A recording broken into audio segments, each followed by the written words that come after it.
Assalamualaikum warahmatullahi wabarakatuh. Kami dari kelompok 1 yang terdiri dari Tasliyatul Ummah, Anis Wahidah, Cynthia Dwi Rahayu, dan Fikri Damayanti akan membacakan hasil diskusi dari kelompok kami. Nomor 1, PT Perkasa melakukan pembelian 100% saham PT Cemara dengan mengeluarkan 1 juta lembar saham PT Perkasa yang memiliki nilai nominal per lembar sebesar Rp1.000 dan nilai pasar tanggal penutupan terakhir sebesar Rp8.000. Terkait dengan akuisisi ini, PT Perkasa harus mengeluarkan biaya administrasi sebesar 25 juta dan terkait dengan penerbitan saham baru, PT Perkasa harus mengeluarkan biaya administrasi sebesar 80 juta rupiah. Kedua pembayaran tersebut diselesaikan secara tunai.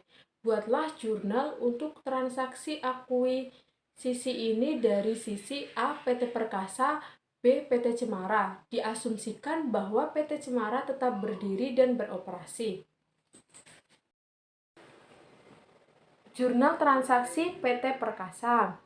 Investasi pada saham PT Cemara sebesar Rp1.025.000.000 didapatkan dari nilai saham wajar sebanyak Rp1.000.000 dijumlahkan dengan biaya akuisisi sebanyak Rp25 juta. Di sisi kredit, saham biasa sebesar 1 juta, tambahan modal disetor Rp919 juta didapatkan dari nilai tercatat saham dikurangi dengan saham biasa.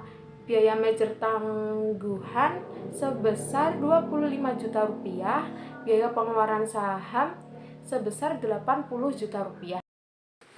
Jurnal transaksi PT Cemara. Diasumsikan PT Cemara tetap beroperasi, maka jurnal dicatat sebagai berikut. Beban administrasi sebesar Rp25 juta dan beban tangguhan sebesar Rp80 juta di sisi debit dan kas sebesar Rp105 juta di sisi kredit, dan mencatat akuisisi saham investasi pada PT Cemara sebesar 8 miliar di sisi debit dan di sisi kredit saham biasa sebesar 1 miliar, agio saham biasa 6.920 juta rupiah, dan beban tangguhan sebesar 80 juta rupiah. Selanjutnya saya akan menjawab pertanyaan nomor 2A, yaitu mencatat jurnal transaksi.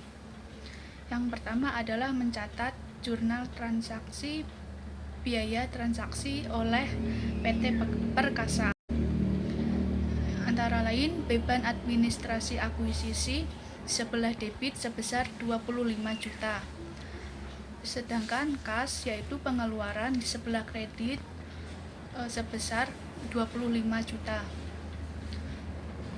Selanjutnya adalah jurnal pencatatan investasi oleh PT Perkasa atas akuisisi PT Cemara,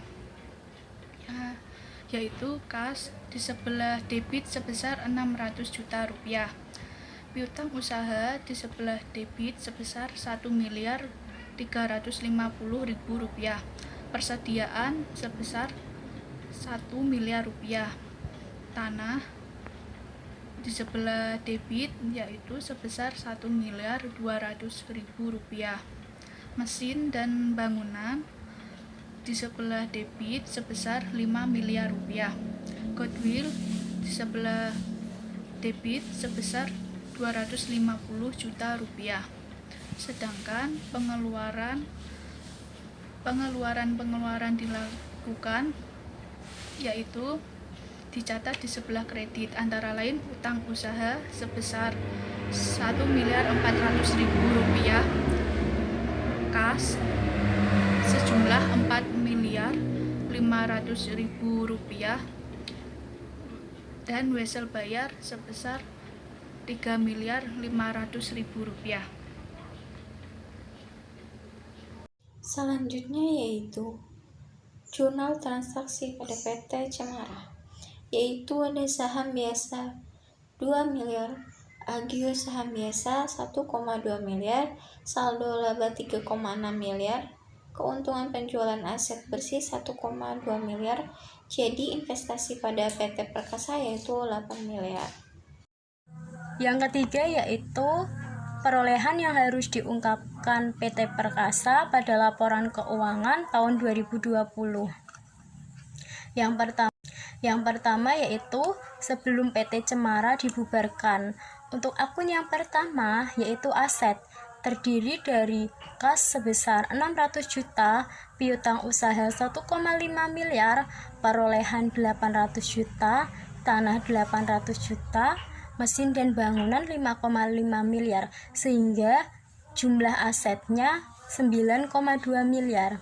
Akun yang kedua yaitu liabilitas dan ekuitas, terdiri dari utang lain-lain sebesar 1,4 miliar, saham biasa 2 miliar, agio saham biasa 1,2 miliar, saldo laba 3,6 miliar, serta penyusutan 1 miliar, sehingga jumlah liabilitas dan ekuitasnya yaitu 9,2 miliar.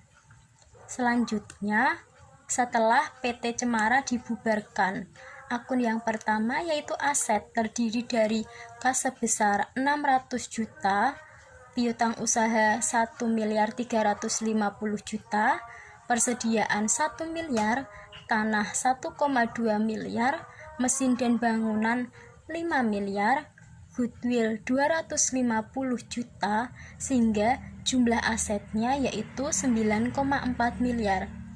Akun yang kedua yaitu liabilitas dan ekuitas, terdiri dari utang lain-lain sebesar 1,4 miliar, saham biasa 2 miliar, agio saham 1,2 miliar, saldo laba 3,6 miliar, penjualan aset bersih 1,2 miliar, sehingga jumlah liabilitas dan ekuitasnya 9,4 miliar. Sekian presentasi dari kelompok kami.